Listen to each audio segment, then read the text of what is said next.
So mga sangkay, tingnan po natin at alamin ngayon kasi may nagaganap daw pong sunog.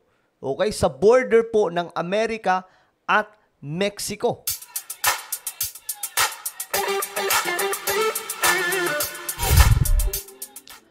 So, good day sa inyong lahat. Bago tayo magsimula, paki-subscribe na lang po yung ating channel. Sa mga hindi pa po nakakapag-subscribe dyan, okay? Nasa baba po yung subscribe button, pindutin nyo lamang po yan. Tapos, syempre, i-click nyo rin po yung bell at i-click nyo rin po yung all. Sa mga nanonood po sa Facebook, syempre, wag nyo pong kailimutan na i-follow ang ating Facebook page.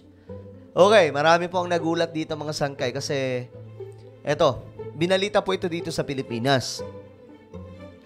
Makapal na usok mula sa malawakang wildfire di umano sa Mexico at USA.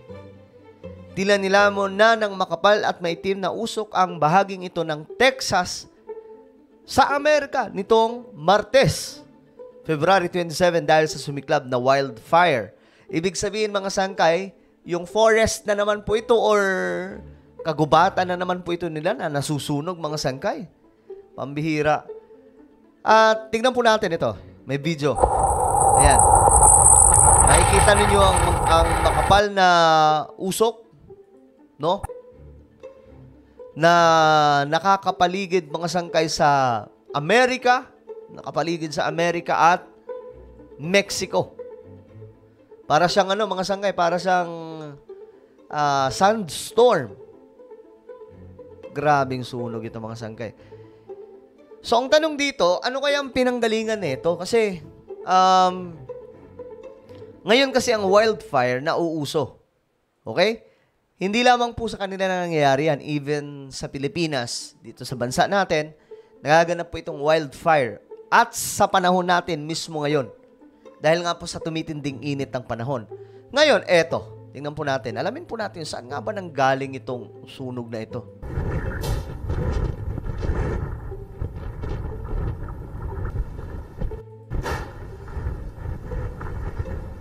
Grabe yung usok.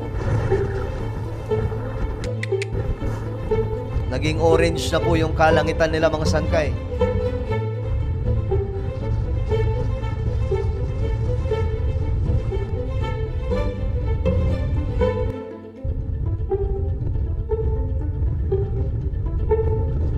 Grabe, tingnan nyo yung itsura mga sangkay. Oh. Madali na talaga masunog yan pag mga ganitong klaseng itsura.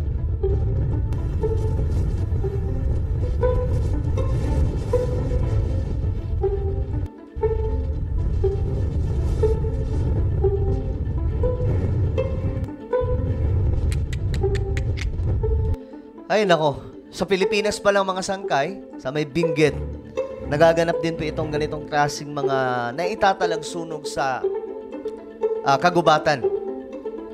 Ngayon ito mga sangkay, may impormasyon.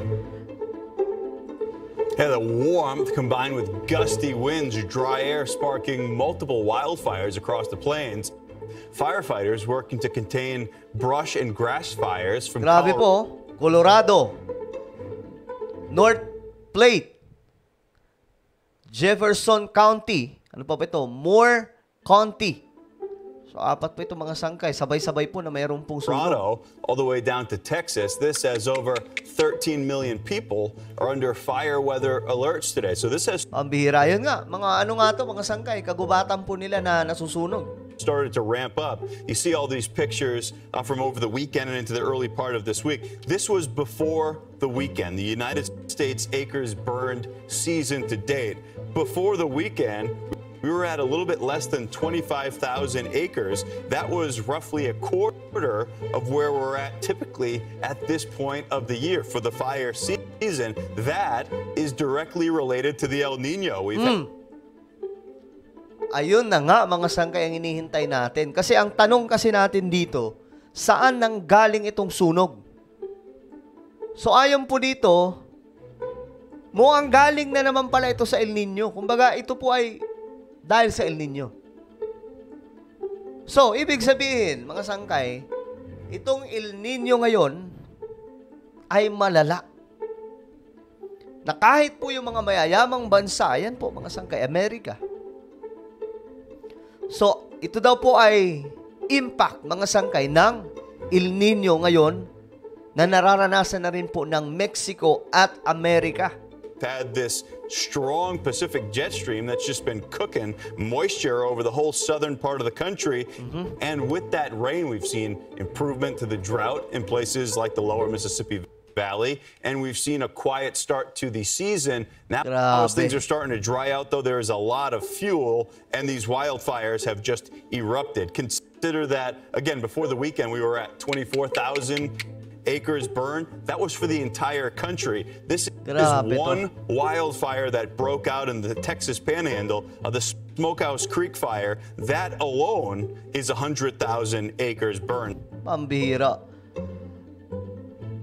Ganito kalala mga sangkay ang nangyayari sa ating mundo dahil nga po sa El Nino. May global warming pa. At maging ang bansa natin, apektado na matindi. Dahil po sa El Nino. Yung drought, mga sangkay, yung tagtuyot, mga pagkasunog ng mga kagubatan, ito rin po ang nakikita natin sa Amerika. And so when this ramps up, it can happen quickly, particularly when you have conditions like this which promote rapid wildfire growth. Fire weather alerts from the panhandles of Texas and Oklahoma, eastern parts of New Mexico, all the way out into Missouri. In some of these areas right now, we're reporting critical fire weather danger with dry air and some incredible wind gusts, truly 50 up over 60 miles per hour in spots. Lubbock. Isa pa sa mga sangkay problema nila, yung hangin, no? Mainit ang panahon, sobrang init ang panahon, tapos may kasamang hangin. So, kapag sumiglab ang apoy, nadadala po siya, lalong lumalala dahil nga po sa hangin, mga sangkay.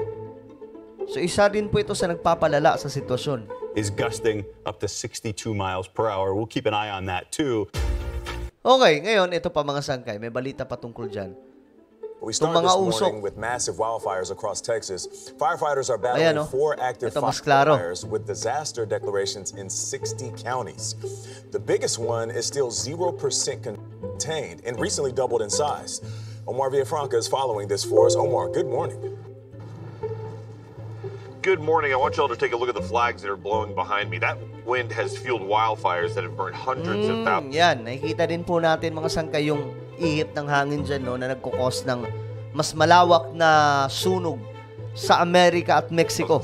Ayan, no? Texas. In fact, one of the country's main nuclear... Para po siyang mga kugol na lang, no? Tapos nasusunog po mula po sa kagubatan. Well, weapons facilities had to pause their operations because of that fire threat. Grabe. Several structures, including homes, have already been destroyed. Ayan.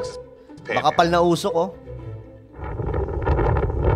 Oh my goodness. Just outside Amarillo in the Texas Panhandle, a wall of flames burns the ground and thick, choking smoke fills the sky. Raging wildfires are fueled by winds whipping up more than 50 miles per hour. 80-degree temperatures and bone-dry air have made this part of Texas resemble a hellscape. Grabe. At least 300,000 acres have been scorched across Hutchinson County, where the ferocious Smokehouse Creek fire has forced residents to flee. We've had other fire. So ayan, mga sangkay, ang nangyayari sa US ngayon. Itong grabing sunog na nagaganap po sa kanilang kalupaan, kagubatan, mga sangkay, border po ng Mexico. So, dalawa po, Amerika at Mexico itong sunog na ito. So, ito po ay epekto, mga sangkay, ng climate change. At may kasama rin po, syempre, na El Nino. At hindi lamang pala sa Pilipinas nagaganap ito, mga sangkay, maging sa ibang bansa. So, ano po ang inyong opinion tungkol po dito sa matinding paghagupit ng El Nino na maging ang Amerika at Mexico ay tinatamaan po ng gusto? Just comment down below. And now, guys, meron po akong YouTube channel, Sangkay Revelation. Hanapin nyo na lamang po ito, mga sangkay, sa YouTube. Then click the subscribe, click the bell, and click all. Okay? Pakihanap na lamang po. Ako na po ay magpapaalam. Mag-iingat po ang lahat. God bless.